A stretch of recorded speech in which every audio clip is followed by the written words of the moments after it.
Udah ini? Udah. Oke, sekarang kita wawancara sama Reality Club.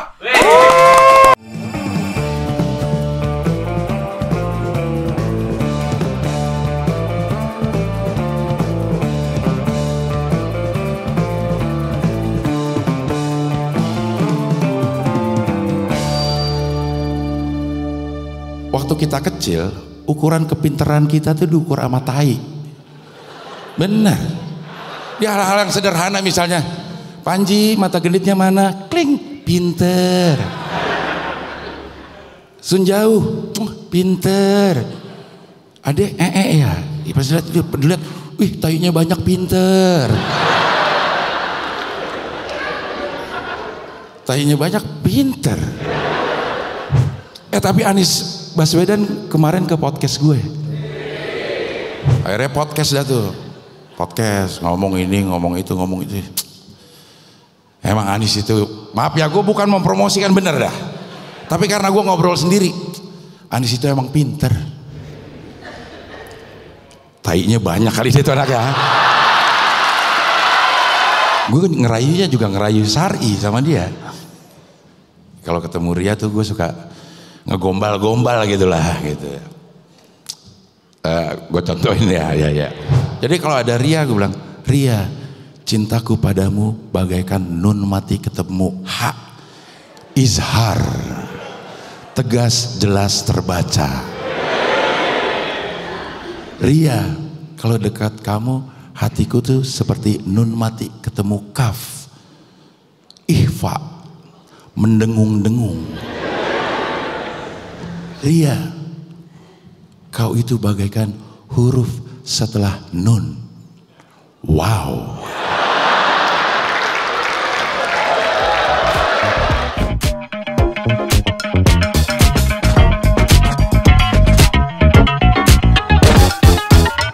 Oke. Dia ada kakak. Yes, betul. Kok bisa sih akrab? Iya, kok bisa? Cewek cowok lagi. Gue jarang banget punya temen yang ada kakak akrab. Apa ya? Jadi apa karena kayak beda umurnya cuma setahun? Iya, kita cuma setahun bedanya. Terus sebenarnya kita dulu nggak seakrab ini, tapi adalah turning point dalam kehidupan. Yang bikin jadi klik ya, wah jadi bestie banget. Tapi apa turning point-nya? Turning point-nya? Turning point-nya semenjak kita saling turning jujur. point USA. Iya. Waduh. Aduh. Ya itu. Ya mungkin semenjak, ya bener, you're right. Ya semenjak kita saling jujur sama satu sama. Jadi mungkin dulu kayak karena gue anak pertama dan yang paling apa ya, mungkin Fatia rada segan gitu kan. Terus jadi kayak banyak yang ditutup-tutupin, banyak yang gue gak tahu tentang kehidupan dia, mungkin gimana. Terus ada momen lah dimana kita kayak saling curhat, terus kayak ya di situ makin deket lah kayaknya. Umur berapa tuh udah bisa? Ya, kuliah sih. Oh kuliah ya 17, 18. Tapi sebenarnya dari zaman SMA juga kita udah saling sharing pertemanan dan circle gitu sih ya. Satu SMA emang? Satu SMA. Jadi teman-temannya dia jadi teman-teman gue juga jadi teman-teman Fatia gitu. Jadi main bareng segala. Main bareng. Nggak, jadi sebenarnya masih ada circle masing-masing. Cuman kan waktu dulu kami SMA tuh di New York.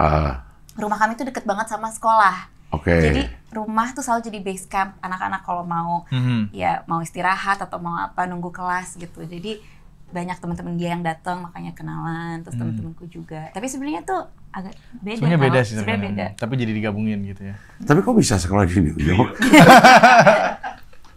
Oke. Kok bisa sampai sekolah di New York bareng-bareng? Nah ini kan, jadi dulu ikut orang tua, ikut bapak kami yang diplomat. Disitulah. Lagi jadi apa di New York? Buat PTRI. PTRI PBB berarti ya? Betul. Di PBB. Tapi ininya nggak tahu ya apa sih? Maksudnya kayak he was in charge economy and something. You don't know. Dia juga nggak tahu. Nggak tahu, ya. Aduh, ya ampun. Sekarang tapi tahu apa yang sekarang tahu. Tahu. Sekarang. Kalau begitu tinggalnya di deket-deket situ? Deket-deket sama kantornya itu? Enggak. Oh enggak. Kalau misalnya orang-orang Indonesia kan banyaknya tinggal di Queens. Di Queens, berarti tinggal di Queens? Queens. Naik kereta setiap hari gitu? Kalau mau ke Manhattan ya. Tapi biasa kan sekolah kita juga di Queens. Jadi jarang sih kita ke Manhattan kalau weekend doang. Iya. Iya. Vibes-nya kayak kalau dari sini mau ke BSD gitu kali ya. Bener. Jadi kayak Atau mau ke Bogor gitu. Iya. Berarti cukup lama di sana sampai SMA selesai. Kalau aku sampai selesai. Ya, kalau aku sempat SMA di sini dapat setahun. Di sini dulu terus ke sana. Di sana 1 sampai 2, terus kelas 3 di sini. Oh, karena udah penempatannya udah selesai. Kemana terus bokap? Ke Jeddah. Konjen Konjen di Jeddah. di Jeddah. Kenapa nggak ikut Pak kalau di Jeddah? Jeddah. Well, selain Jeddah. Iya. Karena memang waktu itu udah masuk kuliah. Oke. Jadi nggak mungkin tiba-tiba tinggal. Dan alhamdulillah kita dapat UI. Oke. Waktu itu jadi kayak sayang aja sih kalau. Oke, iya. Fakultas apa dulu?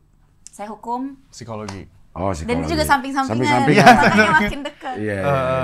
Emang nggak jauh-jauhan ya? Iya. Akhirnya bikin band. Betul. Yes. Karena memang suka musik atau?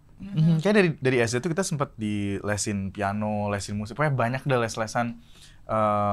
Terus SMA juga sempat ngeband tapi buat kantor bokap gitu kayak. Perpisahan siapa, bapak siapa, kita ngeband bareng.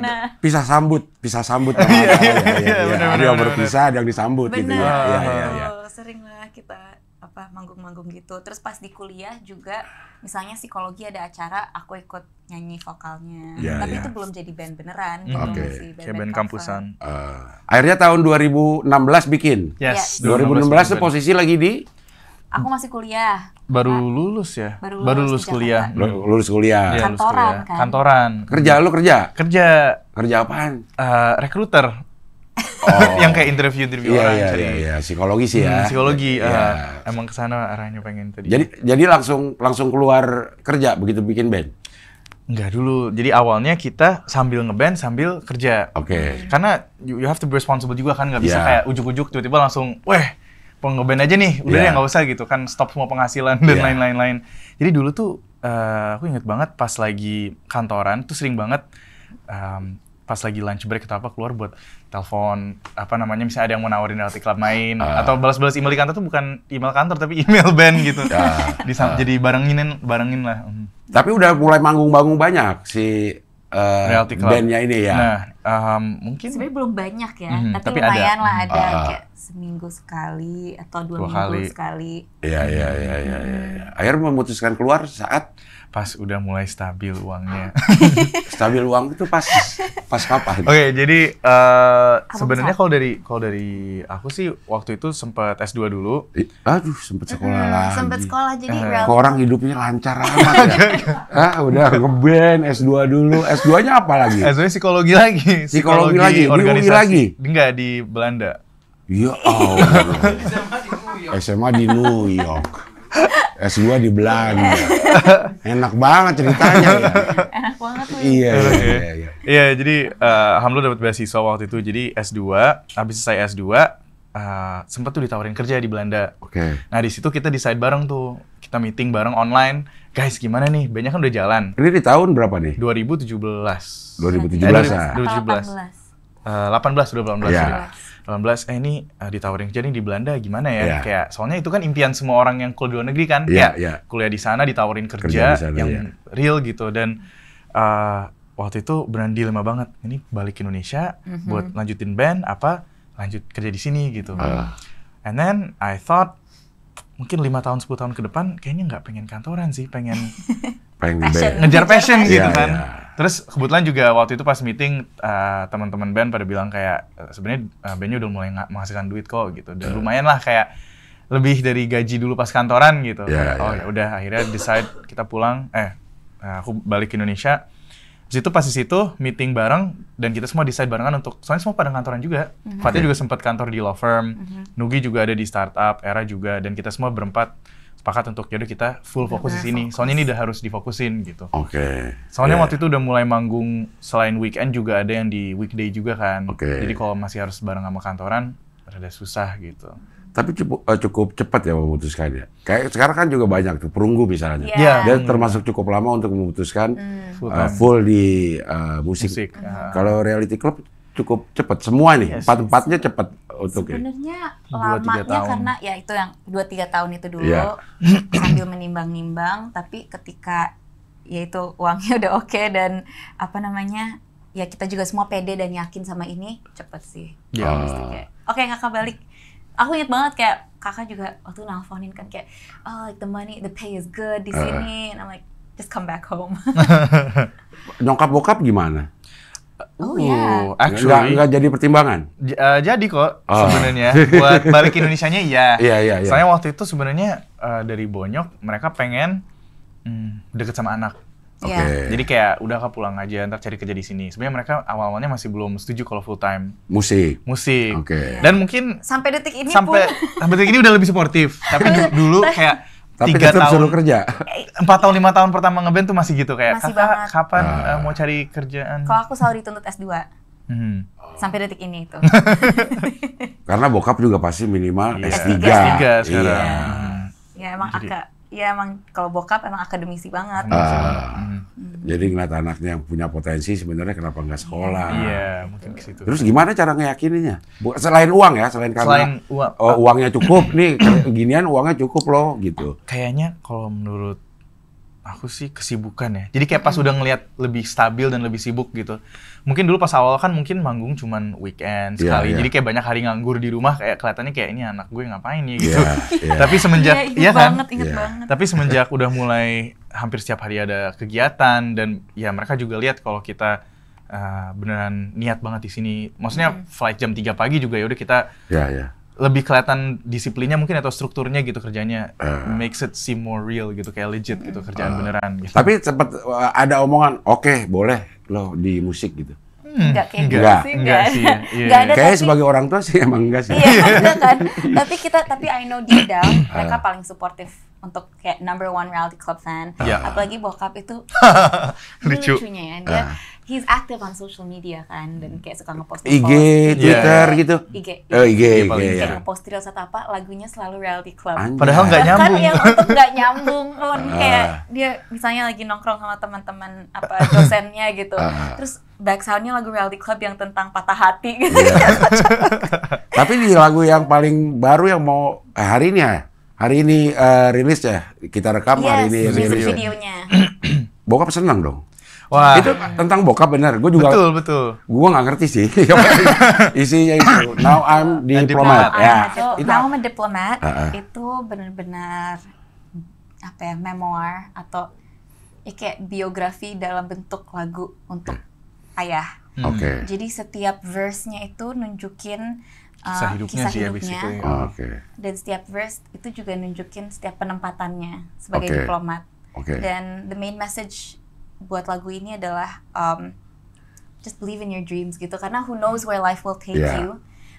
Seperti judul albumnya. Seperti judul album itu kita ambil dari lagu itu karena kami juga ngerasa benar-benar kayak making this album was susah banget, kayak benar-benar banyak banget hal-hal yang kita harus lakukan sendiri karena waktu itu juga apa ya antara pergantian transisi label. Jadi kayak akhirnya album ini ada, makanya kita namain Who Knows Where Life Will Take You. Ya kisah hidupnya ayah gitu, where dulu tuh he was just datang dari keluarga yang humble beginnings lah, dari Indramayu, anak kampung gitu kan. Terus dia tuh dari dulu punya cuma satu cita-cita, yaitu pengen keliling dunia. Bahkan gak kepikiran mau jadi diplomat, beneran kayak ya Allah semoga bisa keliling dunia. Dan dulu pengen main musik, tapi dulu pengen main biola, tapi dulu harga biola mahal banget. 50.000. Dan gak mampu untuk ya bayar lesnya gitu. Akhirnya ayah harus kayak cari-cari cara, terus suka bikin puisi terus dikirim ke koran, terus kan dapat uang gitu. Dan akhirnya ya pokoknya it's a journey lah lagunya dan pada akhirnya menjadi diplomat, bahkan menjadi dubes terakhir di Kenya. Di Kenya ya. Jadi kayak it's a appreciation song juga. Berarti nanya-nanya sama bokap nih untuk bikin ini atau tahu aja memang kisah? Langsung tahu. Iya kita nggak konsultasi. Lagi. Soalnya pengen di surprisein. Jadi waktu pengen kayak pas udah jadi surprise ayah ini lagu tentang ayah gitu. Maksudnya untuk validasi bener gak nih dia ininya? Gak perlu. Dari berarti sedekat itu loh sama ayah. Lumayan sih ya. Tuh, ini keluarga udah oke banget. Alhamdulillah. Iya, Nggak, maksudnya kita juga nulisnya juga dari kacamata anak juga sih. Tapi maksudnya kan kita juga merhatiin dulu juga ayah sering gitu cerita-cerita dulu ayah kayak gini, dulu teman-teman ayah udah pada punya motor, ayah masih harus pakai sepeda. Makanya itu juga ada tuh di liriknya. Iya. Gitu. Senang dong berarti. Senang.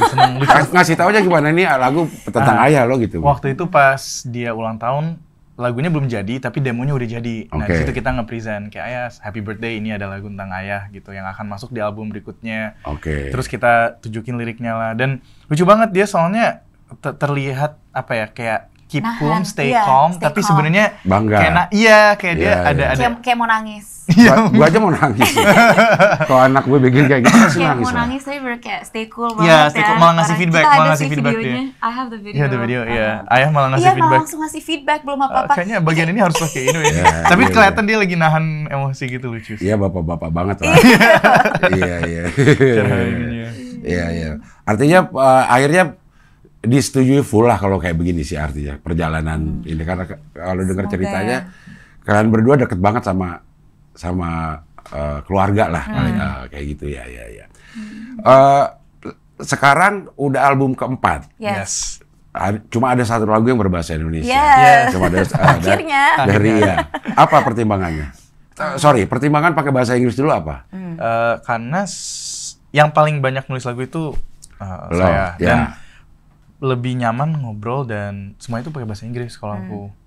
Jadi dari ngungkapin perasaan segala macam. Iya, perasaan, mimpi dalam bahasa Inggris juga gitu. Jadi mimpi lu bahasa Inggris? Iya. Mikirnya bahasa Inggris. Mikirnya bahasa Inggris. Jadi sebenarnya lebih nyaman ya berkomunikasi dalam bahasa Inggris. Jadi biar kita nulis lagunya lebih jujur, lebih dalam apa yang mau disampaikan tuh. Ya makanya bahasa Inggris terus gitu. Nah, waktu itu lagu ini kebetulan yang nulis Fatia sama Nugi. Dan emang apa ya, rasanya kayak udah pas deh waktunya buat nulis bahasa Indonesia, nggak ada pertimbangan lebih gitu loh, padahal banyak orang yang suka nanyain kan kapan dari dulu tuh itu selalu menjadi pertanyaan kan, kayak kapan bikin lagu bahasa Indonesia. Terus kami kalau nulis nggak mau ngerasa kayak dipaksa atau terpaksa gitu, kayak ya udah senaturalnya aja. Dan ketika nulis lagu yang jauh itu, Close to You / Jauh, keluarnya sebenarnya awalnya bahasa Inggris. Awalnya tuh ada versi bahasa Inggrisnya.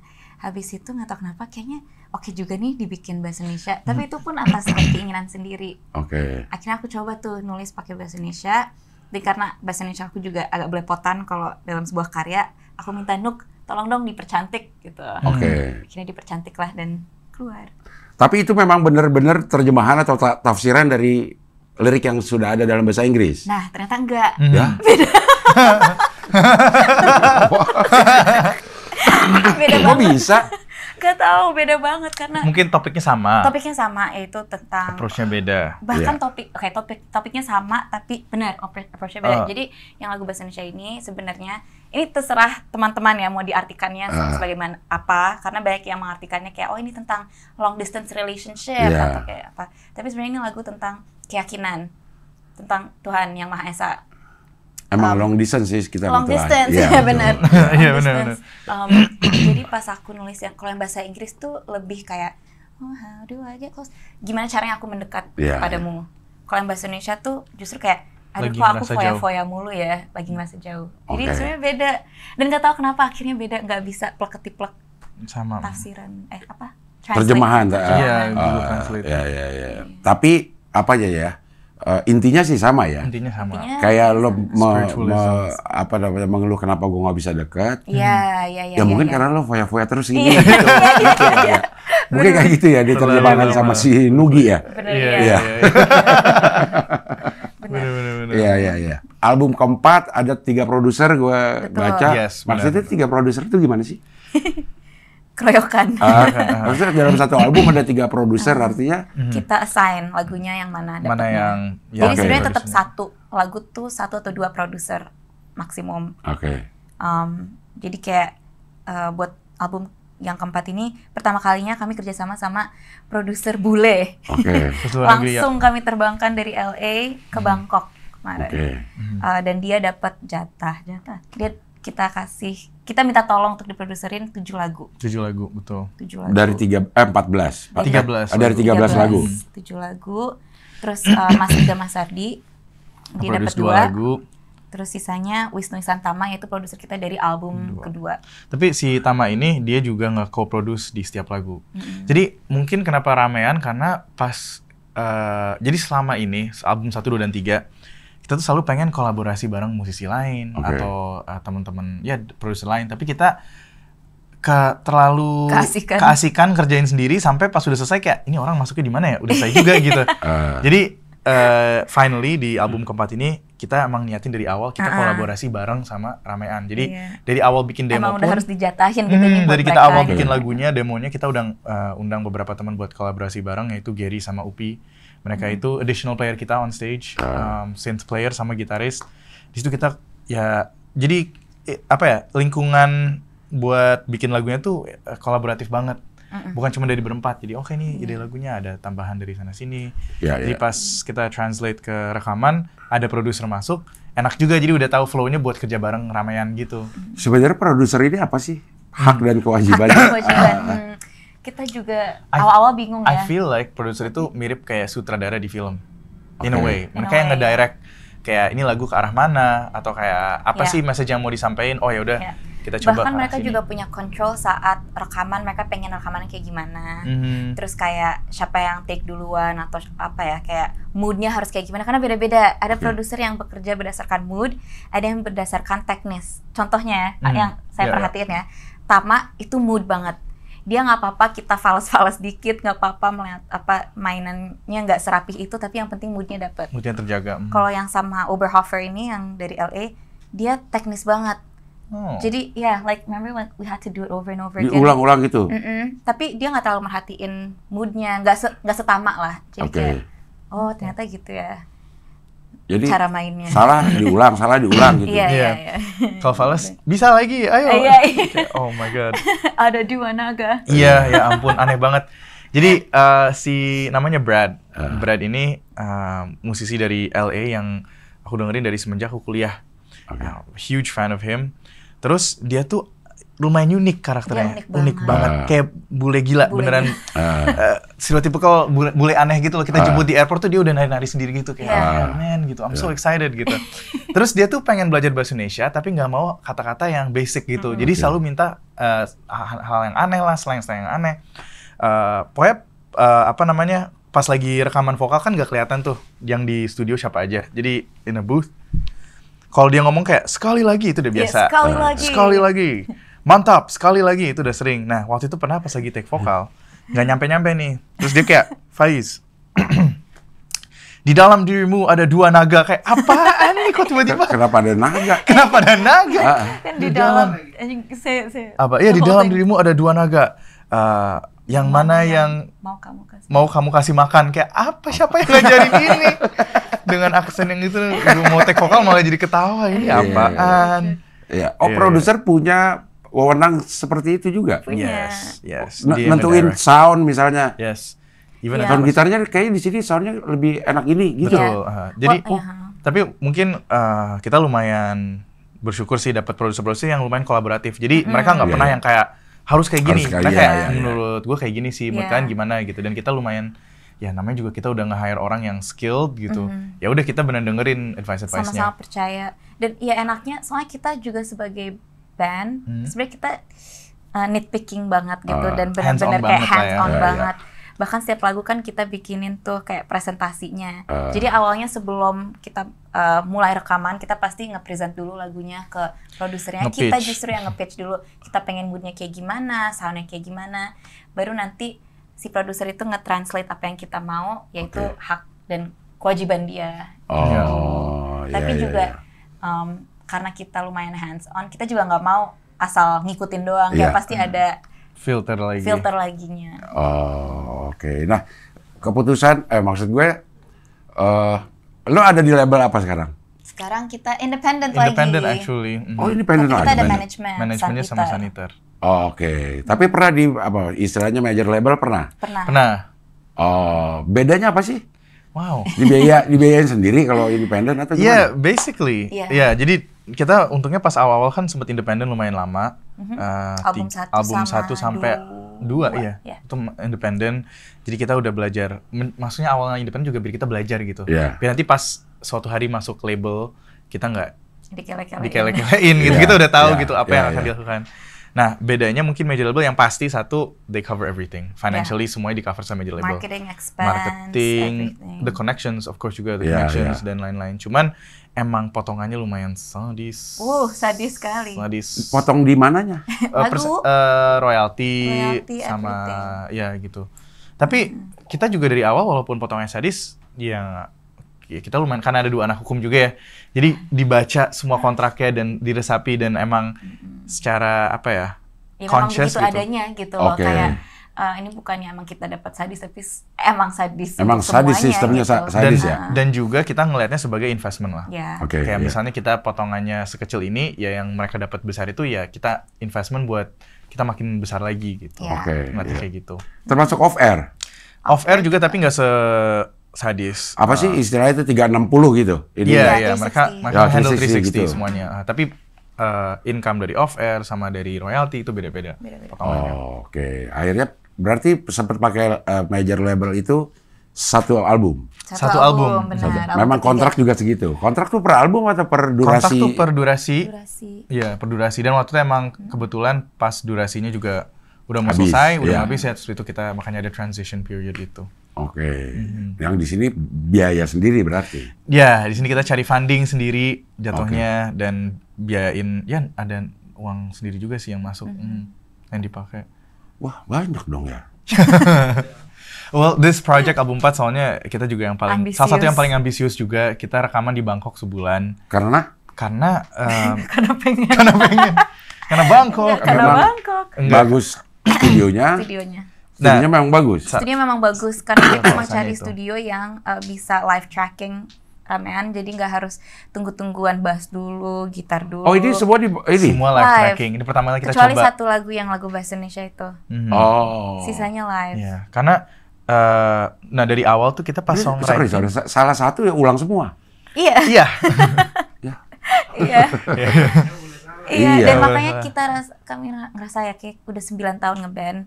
Saatnya juga sih. Udah saatnya juga kita coba ini. Karena misalnya kita coba live tracking gini pas album kedua yang emang kayak belum juga. Kayaknya nggak bakal jadi. Iya. Jadi pas kita awal songwriting itu, kita juga songwriting di Ubud waktu itu, 10 hari di Ubud buat bikin demo lagunya. Kenapa kita di Ubud dan habis di Thailand? Karena pengen keluar dari zona nyaman lah ya. Keluar dari keseharian lebih nyaman. Justru yang lebih nyaman. Betul banget. Nyaman nyantai, slow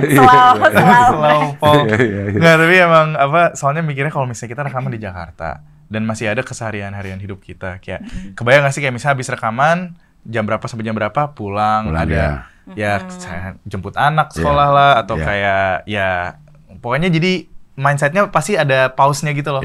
Sementara kalau kita di full stay di luar, ya udah tuh setiap hari udah tahu di sana buat kerja. Mindsetnya kerja. Sebulan di Bangkok. Sebulan tuh lama banget kalau dipikir-pikir. Kita baru nyadar sekarang kayak, berat sebulan full ya? Iya, sebulan full. Gila sih. Tapi nggak, lu nentuin oke kita sebulan di sana atau emang udah direncanain akan habis sebulan? Ya, direncanain sesuai kan kita ada 13 lagu. Awalnya tuh sebenarnya 14. 14 butuh berapa hari ya kira-kira untuk rekaman, kita kasih waktu 3 hari 1 lagu.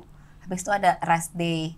Nah udah tuh kita plottingin semuanya, ternyata sebulan. Awalnya sih nggak mau sebulan, maksudnya kayak itu emang lama banget dan biaya juga kan. Tapi ternyata emang butuhnya segitu. I think dari kita berempat tuh dari awal nggak pengen ngorbanin kualitasnya lah atau kayak jadi ya udah kita carilah uangnya gimana caranya, tapi how can we make it the best that we can gitu. Dan kalau emang butuh waktu lebih, butuh hire producer, butuh ini ya udah gitu. Itu biaya keseluruhan sama dengan berapa kali manggung? Berapa ya? Banyak sih ya. Banyak banget sih. Banyak, tapi worth it untuk karya ya menurut Iya. It's not just karya, I think it's also development. Karena kita juga jadi belajar sama produser ini dan studio yang bagus ini. Karena studionya juga selain studionya bagus, engineer-nya pun lulusan Berkeley. Dia juga kayak sangat knowledgeable lah. Jadi yang kita rasain pas di sana tuh selain kita menghasilkan karya, kita juga level up sebagai musicians gitu. Ini kayak live istilahnya apa? Live tracking. Live tracking. Ini yang dulu dilakukan oleh penyanyi-penyanyi zaman dulu kan? Betul, iya. Terus kita balik lagi nih sekarang. Ini apa? Apa memang kayak tren yang berputar? Apa lo pengen ngerasain sensasi zaman dulu? Yes, betul. Lebih kepengen ngerasain bukan sensasi zaman dulu, tapi sensasi bisa ngeband band feel-nya tuh energinya ke capture gitu loh dalam karya. Karena waktu rekaman juga beda dari album 1, 2, 3 karena kerasa. Itu ingat tuh pas genjrengan pertama kita lagu pertama, we just kept smiling at each other. Apalagi bisa ngeliat satu sama lain. Yang biasanya kayak kita semua duduk ngeliatin gue main gitar gantian gini. Ini sekarang kita bisa lihat-lihatan kayak Dan sebenarnya pengen balik ke band feel itu karena album ini tuh it's a culmination of 9 tahun kita ngeband. Album ketiga kita udah coba untuk level up dengan bekerja sama dengan Budapest Orchestra. Dan albumnya benar-benar produce banget. Nah, album keempat ini kita pengen balik lagi ke album 1. Album 1 kita tuh benar-benar agak raw gitu lah. Ngeband banget. Makanya untuk ngedapetin feel ngeband itu ya harus live tracking bareng-bareng. Iya. Itu mungkin gue dengar beberapa yang baru ini ada depannya itu ada bocor-bocoran orang. Itu memang di situ.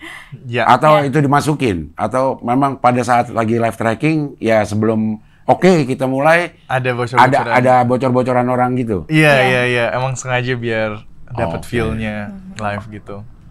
Berarti harus jago dong. Ya, teman-teman kita jago sih ya. Ya, teman-teman kita yang lain sih jago ya.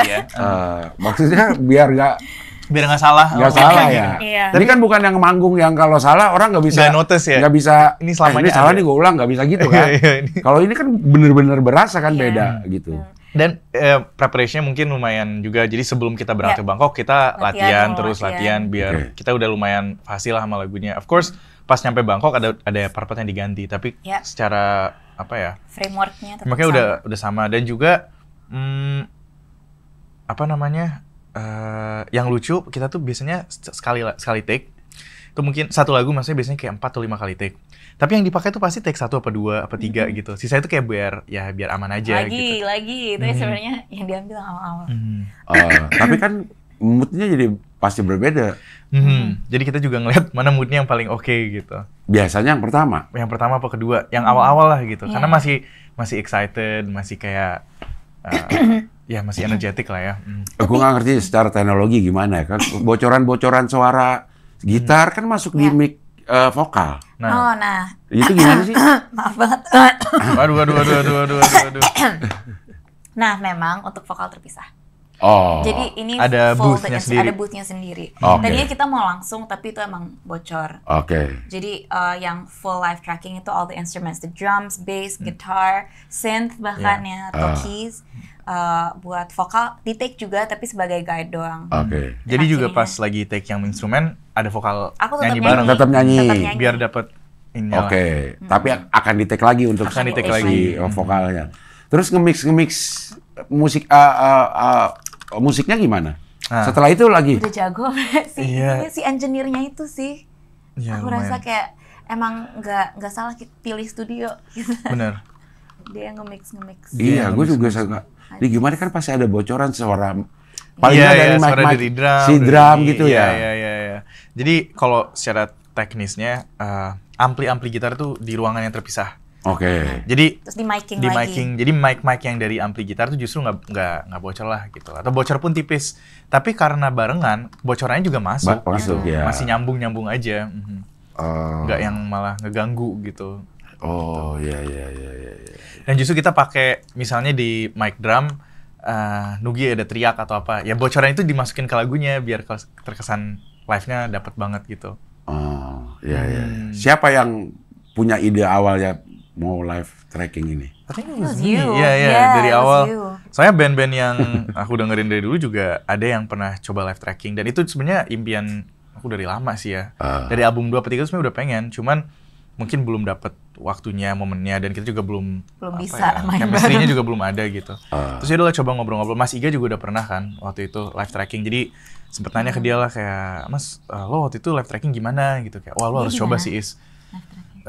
Indonesia sih. Jadi di Indonesia sebenarnya udah ada fasilitas itu untuk live tracking. Kayaknya ada, bukan kayaknya ada. Nah waktu itu sebenarnya tuh pas kita sebelum rekaman di Bangkok, itu sebenarnya ada 3 opsi studio. Satu di US.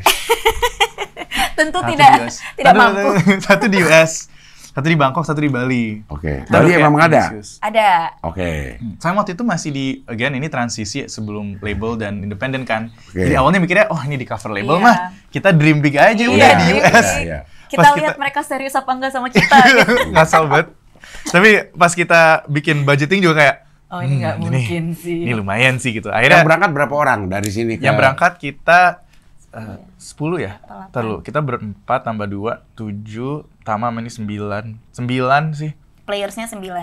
Players dan producers. 10 sama Oberhofer. Berarti 10 orang. 10 orang ya. Bawa anak, bawa istri. Iya, gitu-gitulah.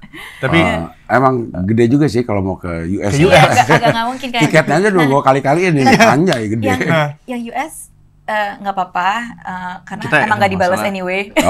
Sama studionya. Kita coba nge-email Electric Lady Studio. Sebenarnya ada beberapa studio dan ada yang nggak dibalas, ada yang dibalas. Cuman emang pas kita ngerjain budgetingnya kayak, waduh, kayaknya enggak deh gitu. Kayaknya ini ditolak mentah-mentah deh gitu. Akhirnya emang pas kita diskusi bareng orang labelnya, kayaknya US nggak usah. Ya udah. Situ tapi udah transisi ke independen dan kita kayak oke, dengan budgeting kita punya mau Bangkok apa di Bali. Aku dulu pengen banget Bali. I remember I was like please Bali aja. Aku nggak kepikiran, maksudnya bawa anakku sebulan di Bangkok kayak lebih make sense di Bali kan. Tapi ternyata yang di Bangkok malah lebih murah daripada Bali. Setengah harganya. Harga studionya? Harga studionya. Kok bisa? Ya itu juga bingung. Karena yang di Bali ini kayaknya emang mereka juga nge-caternya pricingnya buat foreigners gitu. Terus malah yang di Bangkok lebih murah karena studionya sebenarnya baru dan emang mantap aja. Sumpah itu studio studio idealis banget, indie banget. Mungkin belum banyak orang bahkan di Bangkok yang tahu studio itu. Tapi secara equipment, secara ruangan, secara engineers itu semua top quality banget gitu. Mungkin mereka masih mencari namanya building the reputation, makanya masih bisa naruh harga yang lumayan oke gitu. Itu pun belum kita nego udah dikasih diskon. Jadi baru nge-email kita ngomong kan mau 30 hari, 21 hari kerja kayak. Terus juga ngitung Airbnb, terus kayak cost pesawat itu juga 11-12 sama ke Bali. Jadi kayak mending. Oh iya. Bangkok deh kita. Bangkok juga sama. Nah, lu cari tahu nggak siapa orang ini nih, misalnya sound engineer di sananya gitu. Lu cari tahu dulu. Ini orang pernah apa gitu. Nah, kita awalnya nggak cari tahu karena mikirnya kita bawa sendiri. Kita bawa produser lah yang bisa nge-sound engineering. Kita lebih cari tahu tuh equipment-nya. Equipment-nya. Itu yang kita benar-benar ditulis masing-masing studio adanya equipment-nya apa, kita pilih yang paling bagus gitu. Dan ternyata studio itu banyak peraturan-peraturan yang lucu gitu. Maksudnya satu, ternyata konsol tuh nggak boleh dipegang, harus sama engineer mereka. Sama sekali nggak boleh dipegang. Aku inget banget hari pertama. Tama produser kami dia agak mundur-mundur gitu kan, terus kena kayak soundproofingnya itu pun dimarahin kayak maksudnya harus jangan hati-hati gitu. Jangan. Dan dia selain itu ada peraturannya juga yang setiap hari Rabu off, kayak emang ada Rabu off, weekend juga off ya? Iya. Weekend enggak. Rabu off, terus mereka itu cuman bisa dari jam 10 pagi sampai jam 5 sore, bahkan nggak 9 to 5 gitu. Sementara kita kan sebagai musisi yang sering banget kerja sampai di studio sampai jam 3 pagi gitu. Kadang-kadang inspiration baru datang kayak malam-malam. Ya. Kita mikir 10 sampai 5 emang kekejar nih album dengan jam-jam kayak gini. Gitu. Itu udah kayak wah nggak bisa. Tapi ternyata pas kita ikutin flow-nya sehat banget sih kerja jam super jam 5 dan kekejar ternyata. Jadi mungkin karena kita tahu ada time restriction itu, kita juga jadi preparation-nya lebih matang dan lebih efisien waktunya pasti pakai buat sana. Dan bahagia. Nggak stres gitu. Iya, selesai jam 5 kita bisa jalan-jalan. Masih bisa pijit. Masih bisa naik tuk-tuk gitu kan. Jadi kayak emang work-life balance. Work-life balance beneran. Jadi pas di studio beneran fokus, udahnya juga enak. Jadi 10-5 tuh ternyata nggak akan terkekang kok, asal waktunya bisa dimaksimalin. Dan juga kita soalnya gini, yang pas di Bali yang buat workshop kita tuh fokus banget untuk ya udah kita kerja aja, nggak usah jalan-jalan, nggak usah ada break day. Di situ drummer kami namanya Era kayak, guys, gue boleh usul nggak kayak adain dong satu hari aja off. Kita 10 hari di sana, Cing. Dan 9 hari efektifnya. 10 hari pertamanya kan check in ke Airbnb ke villa lah gitu-gitu, dan kita set up home studio. Ya itu kayak 9 hari berturut-turut kita tadi mau full kerja. Era yang kayak, guys, kayaknya 1 hari aja break. Terus kita marahin. Bukan marahin, kita kayak Kita di sini sih mau kerja ya. Kita kayak, bukan mau liburan. Gue sih mindsetnya udah kerja ya. Kayaknya sih nggak butuh gitu. 9 hari doang kok gitu. Terus hari ke-7 kita pas udah off. Udah kemana-mana. Akhirnya ada break. Fokus. Akhirnya di Bangkok baru ada break. Akhirnya makanya buat yang Bangkok ini, oke, berarti nggak bisa tuh that doesn't work yang kayak kerja terus. Walaupun this is our passion, our hobby, maksudnya bermusik gitu. Ternyata kalau diforsir banget juga bisa. Gak enak juga ya. Enak ternyata. Makanya di Bangkok kita 2 hari kerja, 1 hari break. 3 hari kerja, 1 hari break. Oh ya. Dan itu sehat sih. Kayak supir Bluebird gitu. Gitu ya. Enggak setiap hari. Iya, enggak setiap hari ya benar-benar. Iya, 21 istilah itu, 2 hari menarik, 1 hari libur. Iya. Tapi secara keseluruhan efektif yang ada di studio berapa hari? 21 hari. 21. Tetap banyak sih. Tapi dengan schedule 10 sampai 5 itu dan ada break di tengah-tengahnya, itu oke sih. Sampai 5 oke banget. Sumpah kan di samping studio tuh kayak kantoran gitu, terus ada apartemen juga. Dan kita ada lunch break gitu kan. Soalnya si engineer-nya yang request harus ada gitu. Ya udahlah, kita biasanya suka makan kayak di warteg.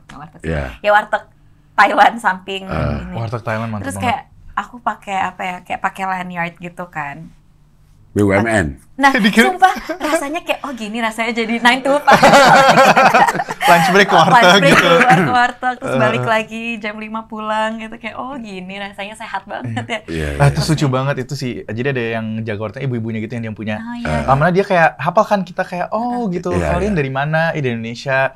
Terus kayak terus nggak tahu kenapa dia mikir ini ya, Cing. Tapi dia ngomong kayak kalian ke Thailand buat ke warteg ini? Kayak, aduh Bu. Bukan lagi. Bukan gitu. Dia kirain, wow kalian soalnya kita sering banget kan. Jadi kayak, ke Thailand cuma buat ke warteg ini. Kayak, aduh. Iya deh. Udah mulai. Iya deh. Lucu pas hari terakhir dia kayak ngasih kita minuman banyak banget. Iya, gratisan kayak pas bilang, ini hari terakhir. Jus-jusan gitu lucu. Iya. Oke, ini harapannya apa nih ini? Beberapa orang yang gue tanya sini memang nggak peduli nanti lakunya seberapa ya, seberapa atau streamnya seberapa. Tapi kan lo udah punya apa namanya ya, standar. Iya. Misalnya ada 30 juta views di satu video musiknya. Paling nggak kan itu jadi buat perbandingan gitu. Apa sebenarnya yang harapannya? Lucu banget lagi kan gitu. Apa? Ya karena kita yang nggak mikirin itu sebenarnya, Cik. Karena standar kita itu di kualitas musiknya. Dan sebenarnya standar kita udah terpenuhi pas kita udah selesai rekaman itu. Kita udah puas banget. Dari awal kita ngeband sampai sekarang, kita selalu standar atau ngelihat sebuah karya itu sukses apa enggak dari the songwriting-nya. Dari when it's done, do we like it or not. Kalau kita berempat udah suka, sebenarnya itu udah sukses buat kita gitu. Karena kalau kita mikirin angka atau jumlah stream bla bla itu kan sangat di luar kontrol kami ya. Betul. Bisa nih baru rilis album tiba-tiba ada kericuhan, jadi kita nggak bisa nge-push promo albumnya gitu kan, itu kan di luar kontrol kita. Atau kayak ya kita juga nggak tahu, mungkin tren udah pindah nggak ke kita gitu. Jadi itu selalu nggak pernah kita jadiin sebagai patokan gitu. Cuman keinginan sih ada. Pengen sih pengen. Harapan sih ada ya. Pengen ya. Viral sih pengen. Tapi dengan maksudnya even though we think that way, kita selalu do the most buat nge-push lah album ini. Karena we are so proud of this album. Ini album the best thing we made as a band gitu sejak 9 tahun. Terpersonal lah gitu ya. Terpersonal. Jadi personal banget sih setiap ceritanya tuh kayak itu ada yang tentang ayah, ada yang tentang ibu, ayah, tante, om, kucing, keluarga inti, semuanya. Maksudnya ini album kami kan terbiasa untuk nulis ya masalah cinta-cintaan, which is not a bad thing. Tapi ini pertama kali kami benar-benar explore kayak tentang kerjaan, cita-cita, apalah gitu. Jadi pengen semua orang bisa dengerin album ini, maka kita push sebisa mungkin, semaksimal mungkin. Jadi pas pas bikinnya atau harapannya sebenarnya nggak ada, tapi yang penting kita akan usaha semaksimal mungkin untuk nge-push gitu lah. Mungkin goals ada, goalsnya adalah bisa jadi top 10 band in the world. Amin. Dan kita juga sebenarnya nge-push album ini nggak cuma di Indonesia, tapi kita juga nge-push kemarin ke Manila. Ya, ke Asia, dan harapannya suatu hari bisa nge-push ke benua-benua lain juga, Amerika, Eropa gitu. Karena mungkin I don't wanna sound arrogant, tapi pengen jadi yang bisa nge-represent not just Indonesia tapi Asia juga gitu. Maksudnya in this world I feel like music industry itu revolve banget sama Amerika kan. Iya. Lagu-lagu yang lagi gede pasti dari Amerika, band-band dari Amerika, kita dari selalu dapat kayak kita importan dari kiriman lagu. Sementara kayak Asia tuh banyak banget musisi-musisi yang keren dan pengen pindahin fokusnya ke Asia aja gitu. Karena sekarang juga secara consumer, secara yang menikmati musik dan media, sebenarnya number 1 and 2 tuh Asia gitu. Ya. Bukan US. Jadi makanya banyak yang ekspor lagunya ke sini. Mereka mencoba nge-push K-pop ke sini, ini band-band ke sini gitu. Jadi I think we need to see that power. Tapi jadi pertimbangan nggak sih para pendengar musik lo nih?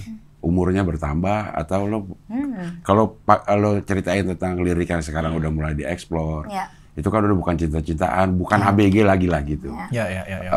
Lo pertimbangkan nggak ininya pendengar lo yang masih muda lah. Anak gue kan penggemar. Dia mungkin bisa relate gak sama lagu Diplomat gitu, misalnya gitu. Kayaknya nama Diplomat masih bisa, tapi Mama's Coming Home belum bisa kali ya, belum jadi mama. Tapi kita rasa karena dalam 13 lagu itu sebenarnya masih beda-beda banget. Every age group bisa tuh narik kayak, oh ini lagu kayaknya tentang aku deh. Kayak contohnya, tetap ada lagu-lagu cinta-cintaan dan yang lucu-lucuan ada. Jadi itu mungkin untuk age group yang masih muda, SMP, SMA. Karena beberapa kali kami juga tetap diundang ke acara SMP. Bahkan pensi ya? SD pernah. SD pun pernah kita kayak, ya ampun Dede. Tapi ada juga yang sekarang buat yang umur first jobbers. Karena kami buat lagu judulnya I'll Do It Myself tentang kayak dia udah capek jadi corporate slave gitu. Jadi itu ada. Jadi ya pengen just widen the age range aja sih. Tapi kalau kayak kita mempertimbangkan pendengar sih sejujurnya belum pernah sih. Dan itu sebenarnya bukannya kita nggak respect atau nggak peduli sama audiens kita, tapi lebih ke pengen maintain artistic integrity di lagu. Jadi pas kita karya kita nggak mau ada faktor eksternal yang masuk ke dalam proses kreatif itu. Beneran apa yang kita rasakan, apa yang jadi concern kita atau impian kita tulis dulu. Soalnya kita belajar dari album kedua. Gue tuh pernah bikin lagu namanya Alexandra yang sangat personal. Ada referensi-referensi yang super spesifik. I thought nggak ada yang bisa relate gitu. Ternyata itu jadi salah satu lagu yang banyak orang relate. Jadi ternyata top 5 kita. Ternyata walaupun sespesifik itu orang bisa aja narik. Akan selalu ada pasarnya gitu ya. Akan selalu ada pasarnya. Kalau memang karya kita bagus dari hati pasti ada pasarnya. Gue kalau melihat perkembangan musik sekarang tuh pasti dari anak gue. Dia dengerin apa gitu ya. Tahu Biba Dubi gak? Dia Dubi dari Filipina ya. Tapi dia di UK kan, base. Oh dia tinggalnya di UK. Dia cuma roots-nya Filipina, tapi aslinya UK. Oh gitu, maksudnya cukup fenomenal gitu ya. Kalau lo bilang tadi Asia juga sebenarnya punya banyak potensi. Dan Reality Club juga udah konser ke tour. Iya. Itu penikmatnya siapa? Oh itu juga lucu tuh pas kita tour Amerika. It was our first time touring America 2024. Dan awalnya tuh karena kita tuh selalu underestimate diri kita sendiri. Jadi kalau kita ngeliat di statistik gitu, ada berapa puluh ribu pendengar dari Amerika. Nggak tahu kenapa kita mikirnya kayak ini paling orang Indonesia pakai VPN gitu. Kayak kita nggak mau terlalu jumawa gitu. Jadi kita masih mikirnya kayak gitu terus sampai pas kita mau tour pun marketing strateginya. Bahkan kita di kontak aja kita kaget, maksudnya kayak yakin di kontak sama agent ya. Ini udah kedua kalinya kita di kontak sama agent Amerika, terus kita kayak ini fishy banget, ini beneran gak sih? Apa kita udah di level itu kah gitu? Request harus Zoom meeting yang ngeliat mukanya karena masa sih ada gitu. What's in it for them? Gitu. Nah, terus kita tuh pas mau berangkat, ternyata asli.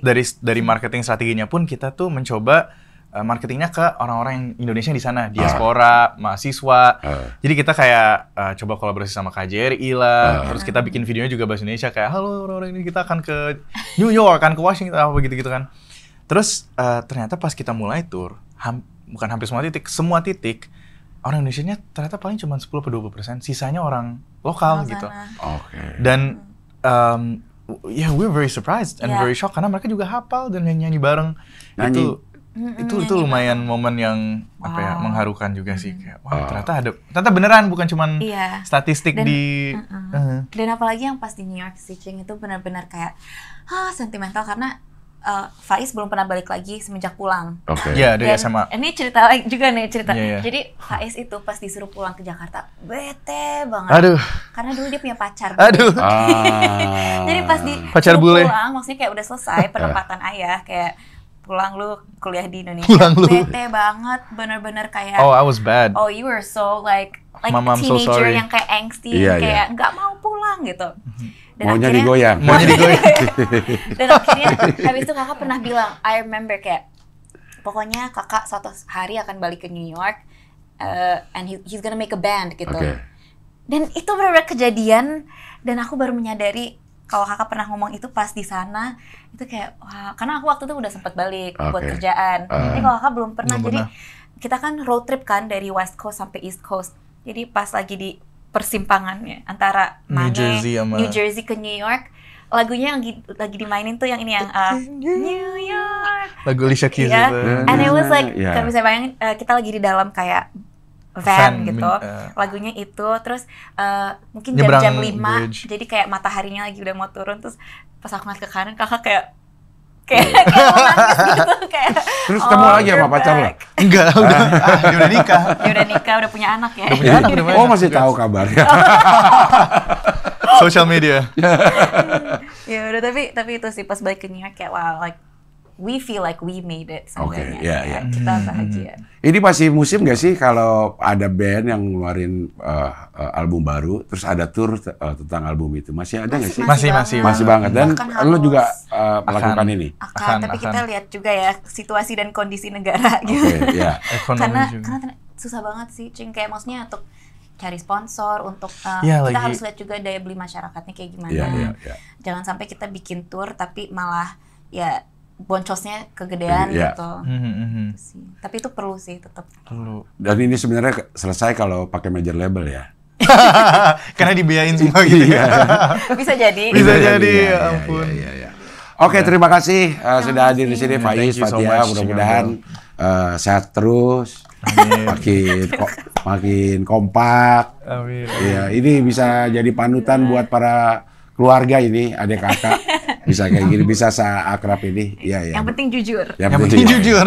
Mudah-mudahan albumnya apa-apa sesuai dengan harapan. Amin. Thank you so much. Buat yang pengen lihat video klipnya udah bisa dilihat di YouTube-nya Reality Clubs ya. Udah 2 video klip ya? Udah, album ini ada 3. Shut Up. And Not Lovers Like You and Me. Ya, MV ada 2 tapi buat semua lagu udah ada lirik videonya. Oh, udah ada lirik videonya. Udah ada lirik videonya yang ya mantep dah. Iya. Cek aja. Oke, terima kasih ya. Terima kasih. Sampai ketemu lagi di wawancara dengan tamu berikutnya.